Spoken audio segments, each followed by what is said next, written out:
ഇപ്രാവശ്യത്തെ വേനൽ നമ്മളെ അധികം അങ്ങ് ബുദ്ധിമുട്ടിപ്പിക്കുന്നില്ല. ഇടയ്ക്ക് ഇതുപോലെ മഴയൊക്കെ ഉള്ളതുകൊണ്ട് വലുതായിട്ട് അതിൻ്റെ ഒരു ബുദ്ധിമുട്ട് നമുക്കുണ്ടാവുന്നില്ല. അപ്പോൾ ഇന്നത്തെ സബ്ജക്റ്റ് ഫ്ലവറിങ് പ്ലാന്റ്സ്. എൻ്റെ കയ്യിൽ ഫ്ലവറിങ് പ്ലാന്റ്സിൻ്റെ കളക്ഷൻ വളരെ കുറവാണ്.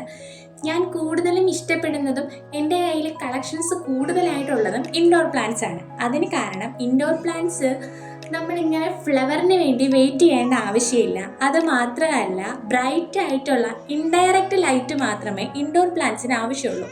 പക്ഷേ ഫ്ലവറിങ് പ്ലാന്റ്സ് എപ്പോഴും മിക്കപ്പോഴും എല്ലാ പ്ലാന്റ്സിനും കൂടുതൽ സൺലൈറ്റിൻ്റെ ആവശ്യം വരാറുണ്ട്. അത് മാത്രമല്ല, അത് നമ്മുടെ ഫ്ലവറിന് വേണ്ടി മാത്രം അതിന് വെയിറ്റ് ചെയ്യാൻ ടൈം എടുക്കേണ്ടിയും വരും. അതുകൊണ്ട് എൻ്റെ കയ്യിൽ എപ്പോഴും പൂക്കൾ തരുന്ന കുറച്ച് ഫ്ലവറിങ് പ്ലാന്റ്സ് മാത്രമാണ് ഉള്ളത്. ഇന്ന് രാവിലെ പുറത്തിറങ്ങിയപ്പോൾ അമ്പലിലൊക്കെ നിറച്ച് ഒരുപാട് തേനീച്ചകളുണ്ടായിരുന്നു. പിന്നെ ഈ ചെലന്തിയില്ലേ, ഞാൻ വീഡിയോ എടുത്തുകൊണ്ടിരുന്നപ്പോൾ ഇതിൻ്റെ കയ്യിൽ കൂടെ പോയത് ഞാൻ അറിഞ്ഞു പോലുമില്ല. പിന്നെ കുറച്ച് ജമന്തിയുടെ വിത്തുകളൊക്കെ ഉണക്കാൻ